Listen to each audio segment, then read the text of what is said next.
Yeah. I was shocked by how much of that train was not a real train, which is to say all of it. So Moving Picture Company, MPC, they handled the big explosion on the train, the one you see a bunch of times.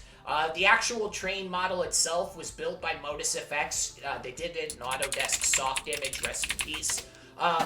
One thing I thought was kind of funny was the destruction toolkit that MPC used for blowing up this train was actually built on some stuff they developed for the minigun samurai scene in Sucker Punch. That's probably the only connection between this and Sucker Punch, is that MPC used the same tools. Also, another VFX thing. You know that spectacular scene where Jake Gyllenhaal jumps off the moving train and just royally eats shit?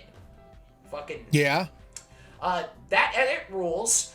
They got, so one shot of him jumping and another shot of him rolling. Basically, 2/3 of the shot is straight up Jake. But then they used a CG digi-double to fill in the middle part where we would have gotten hurt. They had this, like, full-body Gyllenhaal scan done by a Canadian company called XYZ RGB. Big pioneers in the photogrammetry, like, space. But Duncan Jones, he wanted to simulate the tumble on this software called Endorphin. That software was previously used, I think it was battle scenes in Troy and crowd scenes in Poseidon, the 2006 movie. So they kind of had this base to work on that was simulated, and then the animation staff, they like, I think it was Oblique VFX, did keyframe improvements on the simulated model. So that was kind of what went into there. The VFX alone are worth talking about. Yeah, there's a lot of cool subtle VFX. We love subtle VFX, don't we, folks? I know I do. Subtle VFX, the whole train VFX. Yeah. I was shocked by how much of that train was not a real train, which is to say all of it.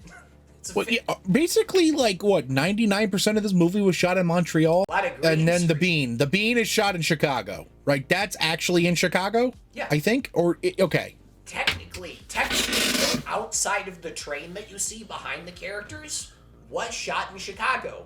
They got on an actual Chicago train, and they had 6 cameras. I think, like, one filming each side, upper deck, lower deck, and I can't remember what the third one was filming, maybe front and back. And they were able to make this big-ass 8K map that they could kind of wrap around the green screen scenes. Apparently getting the horizon line right was a bitch.